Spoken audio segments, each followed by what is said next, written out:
টাকার অঙ্কটা কিন্তু 50,000, 50 টাকা নয়। 50 লাখও তো নয়। তোমার তো এখনো 1 লাখ টাকা দিদির কাছে আছে, ওখান থেকে দিয়ে দাও না। বললেই দেয়া যায় না, ওটা অফিসের টাকা। নাও শুয়ে পড়ো। আহ, রাগ করছো কেন? দিদির মামাকে দেখে খুব কষ্ট হচ্ছিল, তাই বললাম। আমি জানতাম আমরা রাস্তায় গিয়ে দাঁড়াই, গীতি এটা কোনোদিনই চাইতে পারে না। যত কষ্টই হোক টাকাও পাঠাবেই। টাকাটা যে আপনি পেয়েছেন সেই সংবাদটা জানিয়ে দয়া করে একটা চিঠি আমাকে লিখে দিন। হ্যাঁ, আপনি বসুন, আমি এক্ষুনি চিঠি লিখে দিচ্ছি, আপনি বসুন। 50,000 টাকা বৌদিমণি পাঠিয়েছেন? আগে স্যার, আমি নিজে হাতে পৌঁছে দিয়ে এসেছি। দয়া করে আপনার বৌদিকে ওনার মামার দেওয়া চিঠিটা দিয়ে দেবেন। হ্যাঁ। আছি স্যার।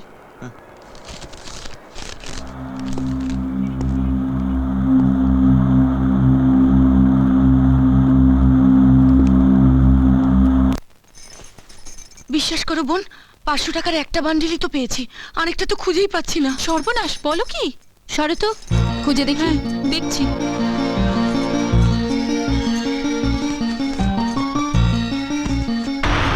চাবি তো তোমার কাছেই ছিল, তাহলে 50,000 টাকা গেল কোথায়? বৌদিমণি, তুমি মনে করে দেখো তো, টাকাগুলো তুমি কাউকে দাওনি তো? এতগুলো টাকা আমি কাকে দেব? কাকে দেবে সেটা তোমার ব্যাপার। দেখো বৌদিমণি, তুমি যদি টাকাগুলো খরচ করেই ফেলো তাহলে আমি কিছুই মনে করব না। মনে করব তখনই যখন তুমি সত্যকে গোপন করে মিথ্যের আশ্রয় নেবে। আকাশ, তুই আমাকে মিথ্যেবাদী ভাবছিস? কি হয়েছে? বৌদিমণির কাছে 1 লাখ টাকা রেখেছিলাম, তা থেকে 50,000 পাওয়া যাচ্ছে না।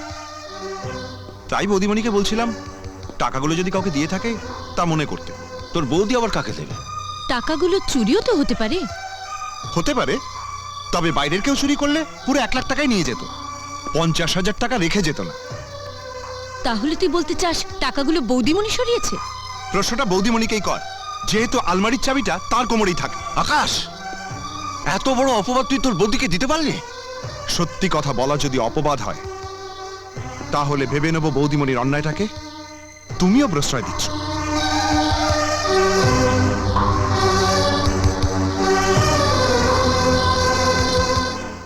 বৌদিমণিকে জিজ্ঞেস করে দেখো ওনার মামা কেন এ বাড়িতে এসেছিলেন। চুপ করে রইলে কেন? দাদাভাইকে জানিয়ে দাও তিনি তোমার কাছে 50,000 টাকার জন্য এসেছিলেন, আর টাকাটা তুমি তাকে দিয়েছো, সে প্রমাণও আমার কাছে আছে। তুমি জানো টাকাটা আমার অফিসের, আমাকে বিপদে ফেলে নিজের স্বার্থটাকেই বড় করে দেখলে। এমন ঘটনা তুমি এর আগেও ঘটিয়েছো যা আমি কাউকে জানাইনি। অস্বীকার করতে পারবে আমার টাকা থেকে 10,000 টাকা সরিয়ে তুমি সোনার দোকানে গয়না গড়াতে দাওনি? আমি নিজে তোমাকে বিনোদ কাকার দোকানে যেতে দেখেছি।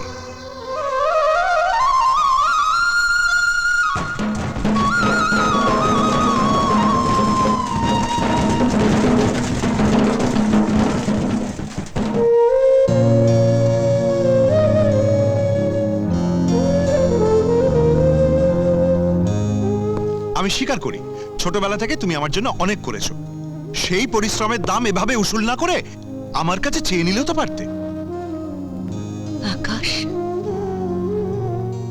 আজ জানলাম আমাকে ভিক্ষে দেবার মতো তোর অনেক টাকা হয়েছে। ওগো, ওগো শুনছ? ও আমার পরিশ্রমের দাম ওর কাছ থেকে চেয়ে নিতে বলছে। তুমি আমাকে বলে দাও আমি ওর কাছে কি চাইব, কত চাইব? আমার পরিশ্রমের দাম কত নিলে সব শোধ হবে?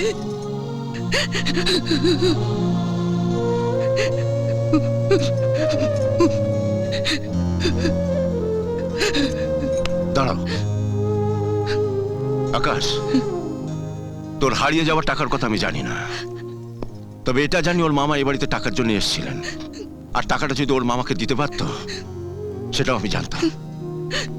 আকাশ, আমার আর তোর বৌদির মধ্যে যে বিশ্বাসের দেয়ালটা আছে সেটা অনেক বেশি শক্ত, অনেক বেশি মজবুত।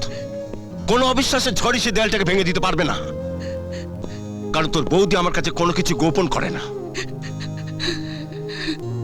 বিনোদ কাকার দোকানে গীতিকে যেতে দেখেছিলি ঠিকই, তবে সেটা গয়না গড়ানোর জন্য নয়, মায়ের হাতের পুরনো বালাজোড়া পালিশ করাতে। যে বালাজোড়া বন্ধকি থাকার জন্য মা পারেনি গীতিকে বরণ করতে, পারেনি গীতিকে আশীর্বাদ করতে। অথচ আমারই প্রভিডেন্ট ফান্ডের 20,000 টাকা দিয়ে ওই বন্ধকি বালা ছাড়িয়ে এনে গীতি চেয়েছিল মায়ের হয়ে মায়ের জায়গায় দাঁড়িয়ে ছোট বউকে আশীর্বাদ করতে।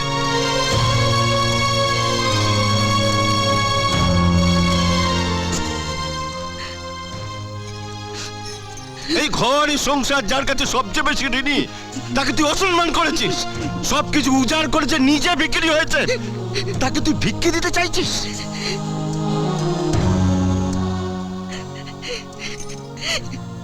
তোকে অবলম্বন করেছে মা শাস্তি চেয়েছিল, তাকে তুই চোর সাজিয়েছিস।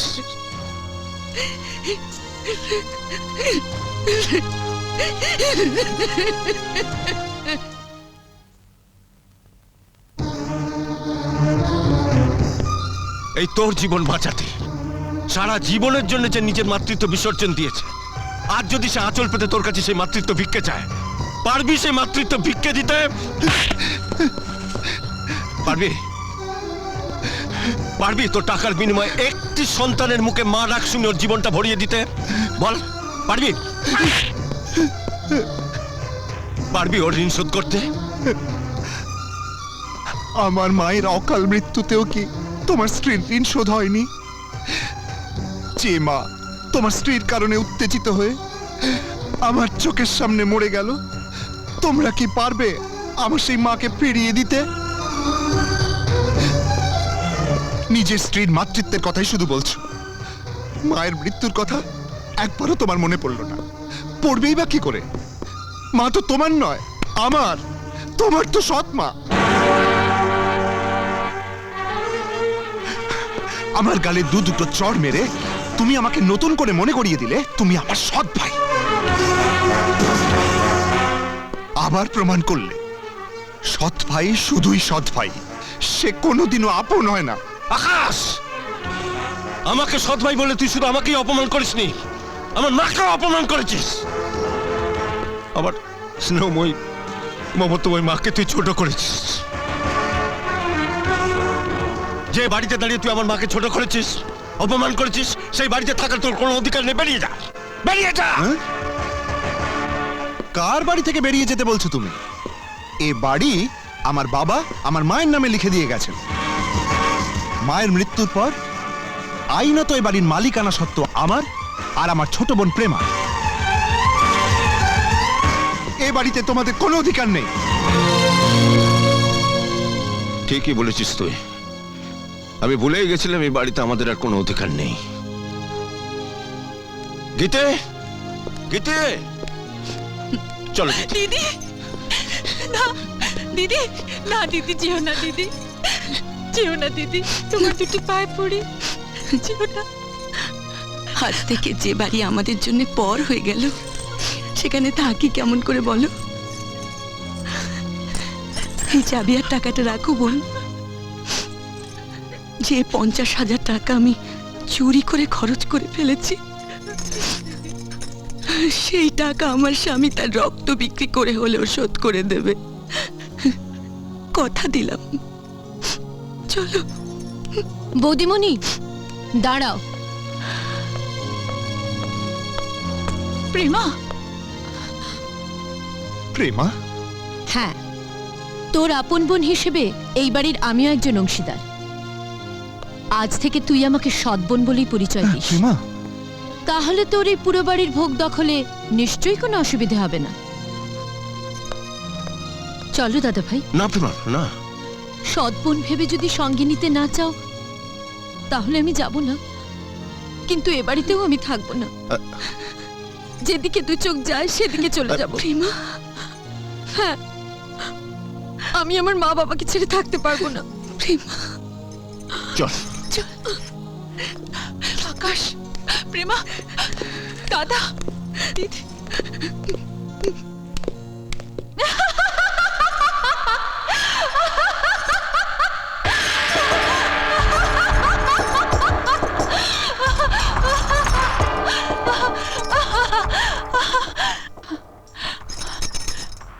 বাবা, যে আমাকে অনাথ বানিয়েছিল তাকে আমি ক্ষমা করিনি। তাকে দুঃখ দিয়ে, কষ্ট দিয়ে, যন্ত্রণা দিয়ে ঘর ছাড়া করেছি।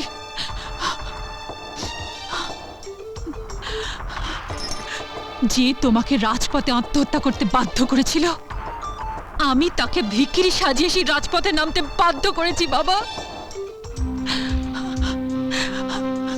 বাবা, তুমি ছিলে আমার খেলার সাথী, আমার সমস্ত আবদার হাসি মুখে তুমি পূরণ করতে।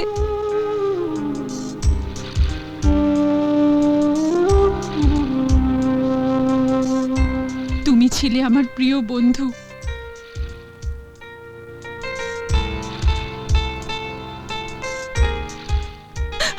তোমাকে ঘিরেই ছিল আমার মান অভিমানের পালা।